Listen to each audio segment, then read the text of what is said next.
Hi, Chloe. Oh, Hi. hi, how are you? I'm good, thank you. How are you? I'm good, thank you. Let me just. I just wondered while you're here before everyone joins, Yeah. I thought I'll put the presentation up now because rather than muddling trying to sort it out. Yeah, go for it. I've just made you co-host, so you should be able to present. Let me know if you can't. Let me just close all my other tabs and then. Okay, so share screen.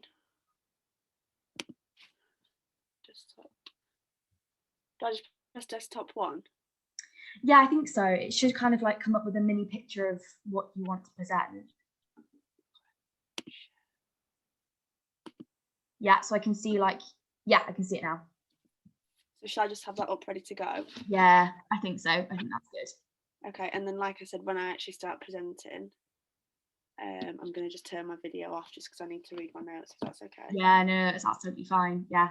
I really like the colour scheme, by the way, that you chose for the presentation. I got it offline. I wish I had the graphic design to be able to do this. It looks really nice. Yeah, I got it offline. But yeah, what I'll do is I'll let people sort of come in, and then I'll just sort of introduce you and say what you're going to talk about, and then I'll kind of just manage if there's any questions, and I'll let you know. Yeah, just that really. So we've got until 1. We can go a bit over on our side, but I don't know if you need to rush off or anything. Oh no, I'm okay. I'm fine. Okay, cool. But yeah, so I'll just start letting people in, and yeah, we can go from there. Okay, perfect. Hopefully the Wi-Fi connection holds. Yeah, I hope so. Ugh, it's the only thing. Mine always doesn't. Mine always just like goes and the entire meeting's ended, and oh, it's so frustrating. Hi, Charlotte. Hi. How are you? I'm good, thank you. How are you? I'm good. Just letting people in.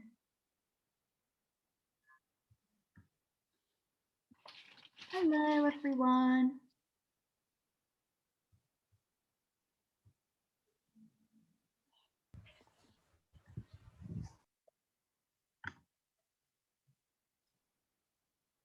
Just going to give it a couple more minutes. People in.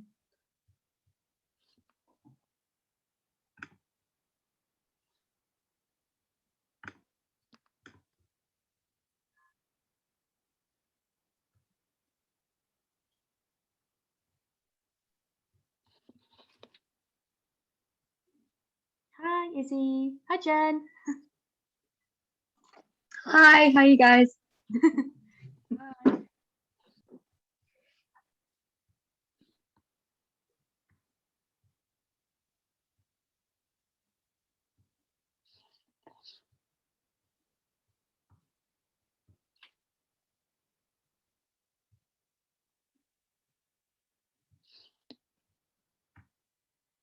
Hi, Lizzie. Hello. I realised I'm on mute then. That's okay. How are you? Good. How are you? I'm good, thank you. Yeah, I put everyone on mute, so sorry about that. If you want to unmute yourselves, you can. Actually, I think let's get started, and I can just let people in if they keep coming, which is fine. But hi, everyone. Thank you so much for coming. My name's Akushla. I'm the advocacy coordinator at Irise. And basically just for the next kind of half an hour, thank you for joining us in probably like your lunchtime session. We're going to be hearing from a master's student who worked with us last year called Chloe, who did a really fantastic piece of work around the power and control of women and girls and people with periods in the pandemic. And she was with us kind of doing this piece of research with the Irise community whilst sort of the pandemic was at sort of its thickest moment, and whilst there was a lot of lockdown and all of that kind of jazz. I'm sure we all remember that.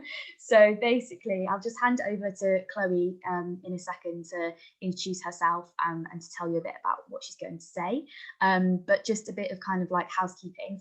We are recording this session, so if you don't want to be on it, make sure that your camera is off and you're on mute. And if you have any questions, just type them in the chat, and then I'll ask Chloe at the end of the session to go through those questions. So yeah, that's it. I hope you enjoy it. And over to you, Chloe. Yeah, thank you for that. So thank you everyone for joining. I'm Chloe. I studied international relations as my master's degree, and I completed this partnership pathway scheme with Irise. So today we're just going to look through my research and sort of the findings that I had from conducting it. So I'm just going to go off camera and just go into the presentation now. Okay, just bear with me a second. Okay. So is that all working? Yeah, brilliant. Okay, so welcome everybody to the dissemination of my research. Thank you for joining me today. I'm going to be discussing my work that studied the impact of lockdown measures on the power and control of women and their menstruation. Oh, not good start. Okay, so starting at the beginning, I just wanted to cover the process in a linear way. Starting with the formation of the partnership between myself, the University of Leeds and Irise. The partnership pathway provides an opportunity for students to create a dissertation in conjunction with a charity. The research produced is intended to be used by your chosen organisation in order to assist with projects or policy. And for me, Irise was the only option, as I had recently become aware of how far-reaching the problem of period poverty was through my own voluntary work with Freedom for Girls. So I therefore applied and interviewed to work with Irise, and this led to the formation of the partnership. So one of the most exciting aspects of it is that it provides an opportunity to work as a young researcher, providing research that is useful to a charity. So for me personally, I hadn't opted to collect my own data when I completed my undergraduate degree. So this gave me a chance to do so. This gave me insight on how to collect qualitative data and how to analyse this. And how to form patterns and trends on my chosen topic. And the partnership also provided an example for future reference of working to produce something for two separate organisations and ensuring that expectations were met on both sides. So after the partnership was formed, it's worth noting that I initially settled on a different research project levelled at exploring young people's experiences of menstruation. I originally intended to conduct focus groups and collect data this way. However, the onset of lockdown measures in March, I had to adapt and decided to adapt the research to the circumstances that we were all enduring at the time. So focus groups were no longer feasible due to restrictions, and I therefore had to refocus my methods and research plan. The circumstances provided an opportunity to conduct research during a global emergency. And articles that were published early in lockdown indicated that women were experiencing increased risks and impact in the form of domestic violence due to the stay-home order. So I therefore began to research if this was a regular occurrence in times of crisis. Oops. Okay, so in terms of the dissertation focus, after replanning, I settled on the following question: how has the power and control of women and girls been affected by the COVID-19 crisis? A study into the impact of lockdown measures on women and menstruation in the UK. So as I was conducting initial research, there were constant articles being published on the widespread economic instability, the pressure on food banks and increases in gender-based violence. I therefore felt this would be an insightful research project.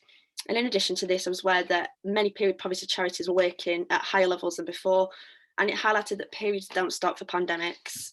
And I also want to acknowledge, before moving on, in relation to the language in the title of the research and throughout this presentation, that I fully acknowledge that not everybody that menstruates is a woman. So in terms of the initial research, as previously mentioned, COVID-19 was a completely unprecedented situation. So in order to gather data, I turned to previous instances of significant health outbreaks, natural disasters, and instances of displacement. So in my research, I mainly use the Zika virus and the Ebola outbreak.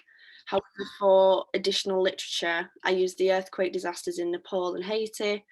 I also use examples from the 2012 Yemen food crisis. And in addition to natural disasters, I looked at examples of displacement through studies conducted in an Ethiopian refugee camp and the Kenyan Dadaab refugee camp. So as well as these, I also read into the success of female world leaders, as I've seen a lot of literature suggesting countries with female leaders were handling the crisis more effectively than those with male leaders. So in terms of the emerging trends from studying these case studies, the overarching theme was that women are disproportionately impacted in cases of emergency. And this was due to a multitude of reasons. So they are subjected to increases in gender-based violence, which is evident, especially in times of displacement. For example, insecurity led to sexual violence in the Yemen food crisis and within the Dadaab refugee camp. They have limited representation in politics. They absorb the burden of unpaid care, therefore exposing themselves to the disease. There are direct impacts on the sexual and reproductive health services, which in the case of the Ebola outbreak caused higher maternal mortality rates. In the case of the Nepal earthquake, the destruction of schools meant young girls were at increased risk of forced marriages and transactional sex. And all of these trends considered, I began to conduct research on how women in the UK were experiencing lockdown. So in terms of the research methods, I opted to complete an online survey because it's remote. It was aimed at all who menstruated based in the UK, over 18, and there was obviously no face-to-face contact required. In terms of the design, it was qualitative data, completely anonymous with a variety of questions, and it was distributed via Irise and Freedom for Girls networks. Okay, so into the actual findings of the data, and just to let you know, it was about 92 respondents that participated, so the numbers will correspond to that.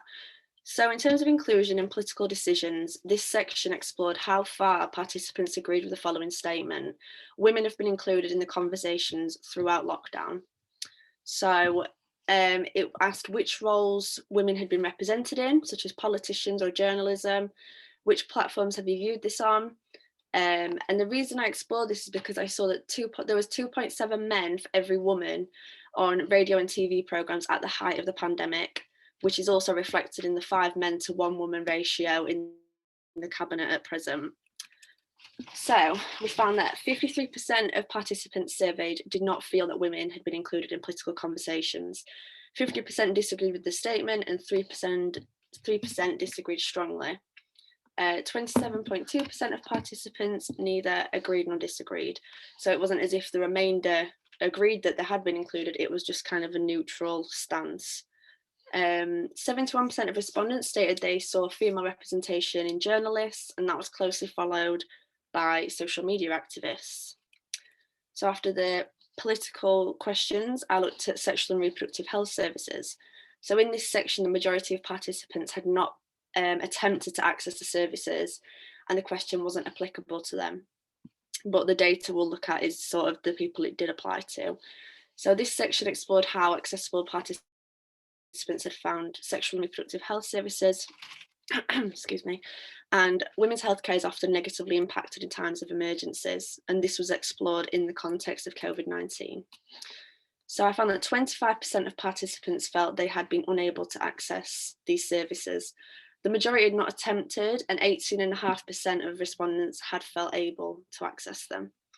19 respondents stated they had attributed the difficulty they had in accessing these services to the issue not being considered urgent by medical professionals, and 40 respondents attributed it, to their lack of appointments at the hospital. So in terms of what people had to say on this, they had the opportunity to elaborate on their experience accessing these services.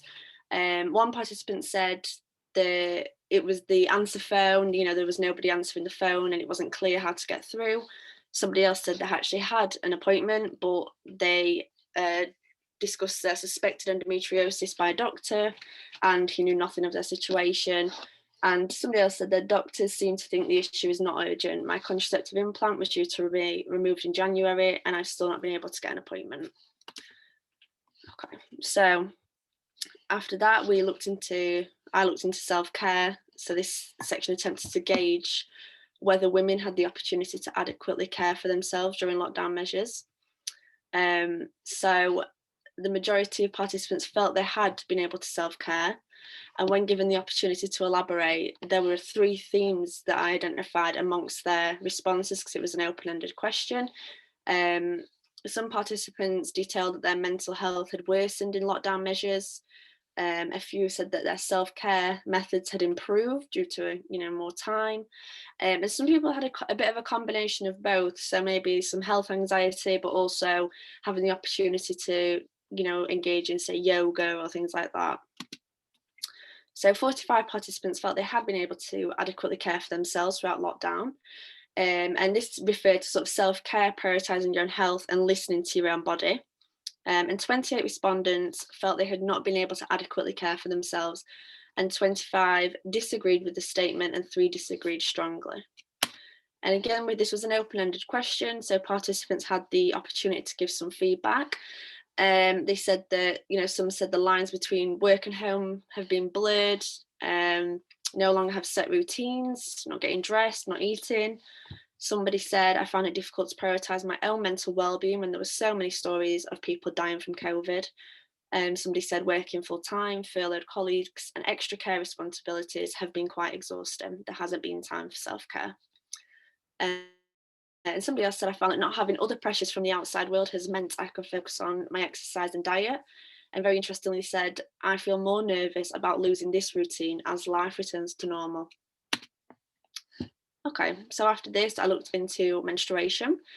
This section explored how able participants had been to purchase period products or access them. This factored in financial ability, accessibility, and whether there had been any dependence on others to meet their needs. Those had experienced any difficulty were asked to state why this was. So 49 respondents found it extremely easy to access menstrual products during lockdown, and a further 22 rated it easy. 22 respondents attributed any difficulty to reduced stock in the supermarkets, and 7 respondents said the difficulty arose from being unable to leave the house. So I think the dichotomy between data being published around the time saying many were experiencing period poverty for the first time, and the fact that this sample was not reflective of that, that is something that will be discussed a little bit later on in terms of exploring the silences that were found within the survey. So care responsibilities were also looked into. So this section explored whether respondents had absorbed any unpaid care during lockdown measures. Data from previous emergencies demonstrates that women tend to absorb the extra burden of care that emerges, and this increases risk due to exposure to the virus. Participants were asked to name the care duties they performed, as well as been asked to rate their stress level as a result of them.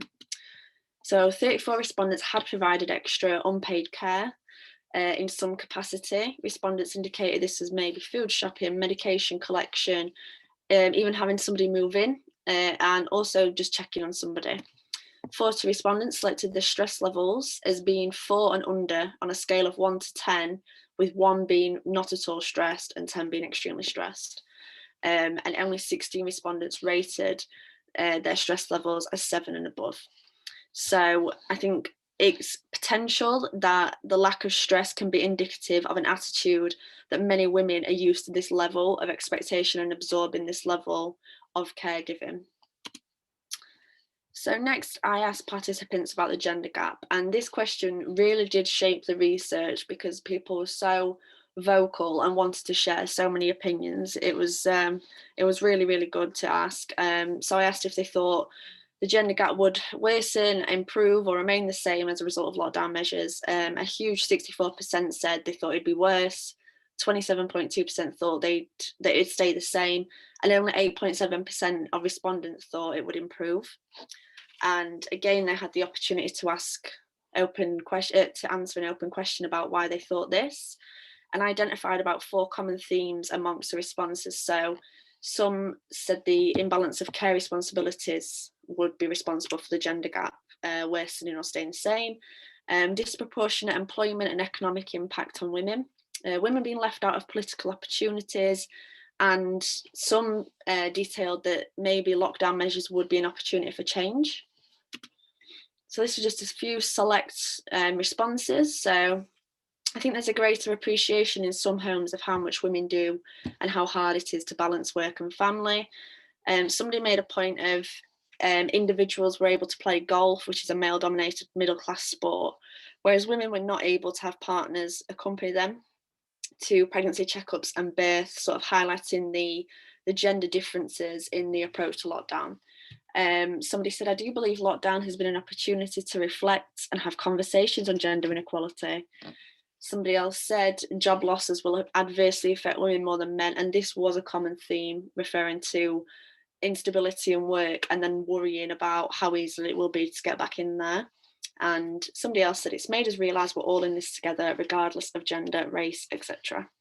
So just to summarise those findings, the majority of this sample were able to meet their own menstrual health needs, despite a lot of them detailing financial difficulty in other areas such as saving and paying for bills. The similarities to previous emergencies are visible. To me, women are disproportionately impacted according to this data, and the high stress levels only seem to emerge when it came to employment and worries around jobs.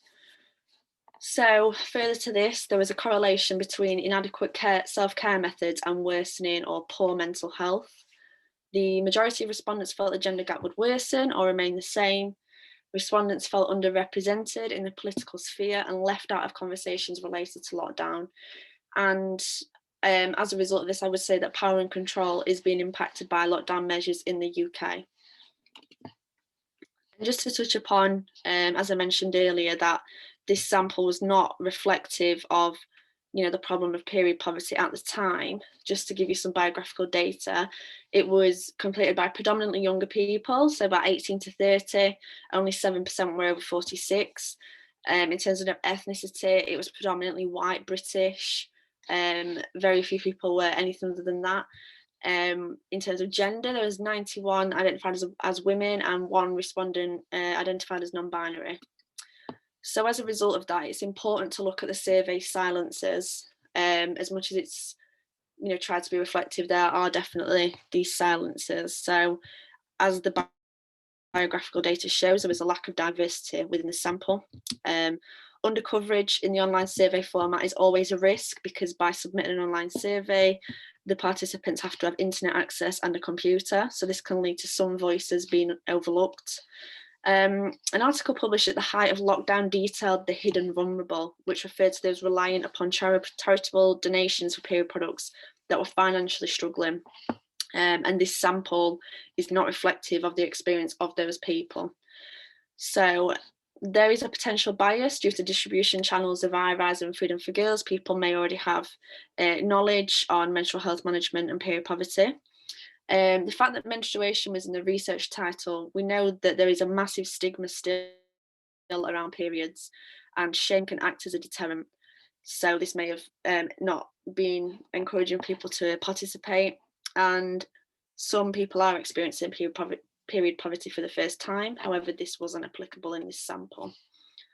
So in terms of future research opportunities, I think it's definitely worth considering future research in light of this study, but maybe with altered approaches.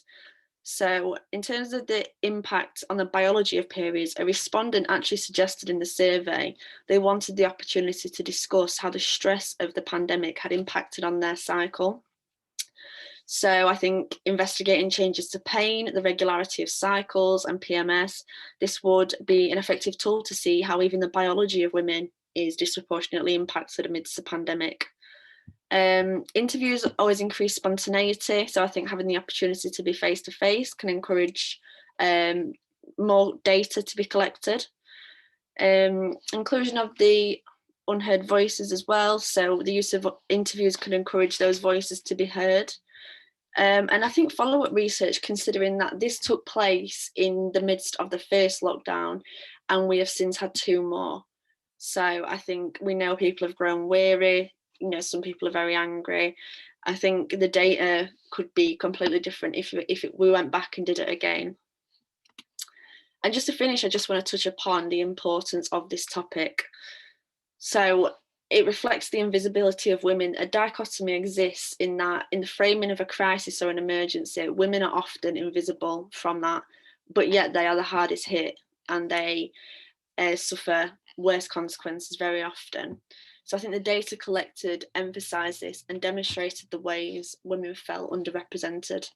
In terms of period poverty, as I said, there were reports published at the beginning and throughout lockdown that many were experiencing period poverty for the first time ever, and the demand on charities was higher than ever. And in addition to this, as I said, asking about the gender gap really shaped this research, because only a small percentage of respondents felt the gender gap would improve after lockdown. And I think this study demonstrates how women often absorb additional burdens whilst being overlooked politically. So thank you very much. And if there are any questions. Thank you, Chloe. That was so good. Like really, really good to hear everything that you found out and everything you've got to say. If anyone has any questions, you can either unmute yourself and ask, or you can write them in the chat, and I can save them for you. So I'll just give a couple of minutes for that. Thank you.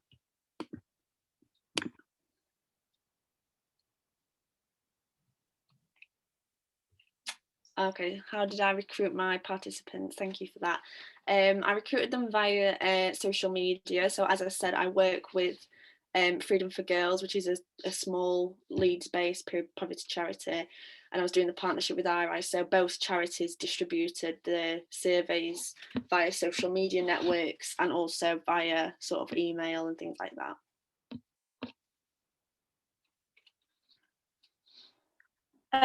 I've got a question.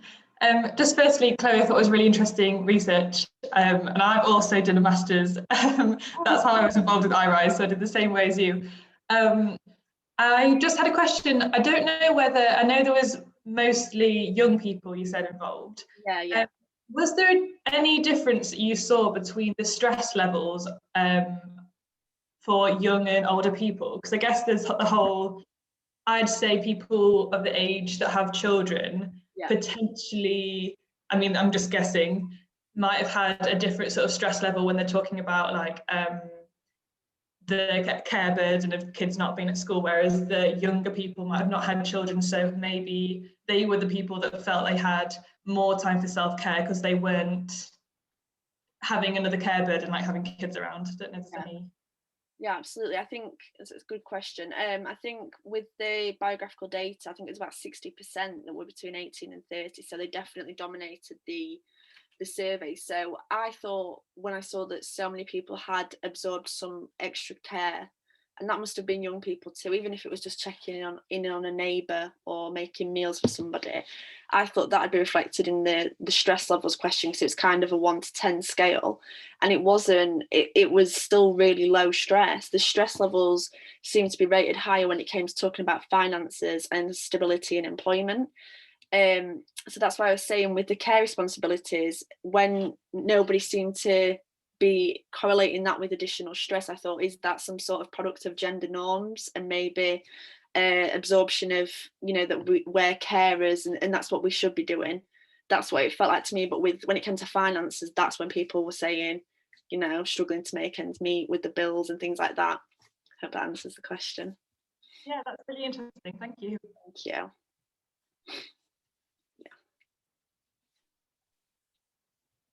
Brilliant. Oh, there's one from Jen.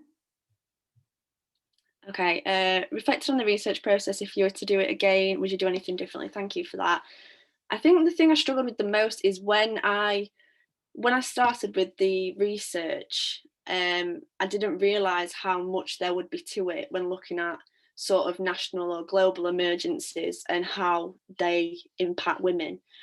So I really struggled actually to keep within a word limit. I could have just kept going and going and going. So if I did it again, I think I'd love to do interviews, because as I said, it would allow me hopefully to access those unheard voices, because there was a distinct lack of diversity within the respondents. So I'd love to do interviews if I did it again, and just get that extra detailing, because I felt like there was so much to it, so much to unpack and so many different facets to it. It started out as menstruation, but it got bigger and bigger and bigger. And as I said, the gender gap really did shape the research. So I hope that answers your question. So yeah, thank you. Brilliant. And then I think Jem has just said, thanks, Chloe, really interesting insight into the first lockdown. I have to attend another meeting, but would love to chat more as I'm leading a research project on UK period poverty during the pandemic.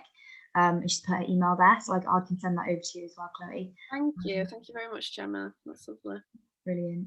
Okay, any last questions, or are we good to go? Absolutely, that would be. Sorry, Emily's just asked if you can read the full paper. That's absolutely fine with me. More than happy. I'm not sure in terms of email addresses. I'm happy to give mine out. Happy to. Yeah, no, that's perfect. What we'll do is we'll just reply to everyone here with your dissertation, like with the final output, so everyone can see the full thing.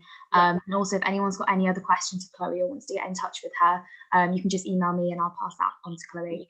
Absolutely, more than happy to contact anybody.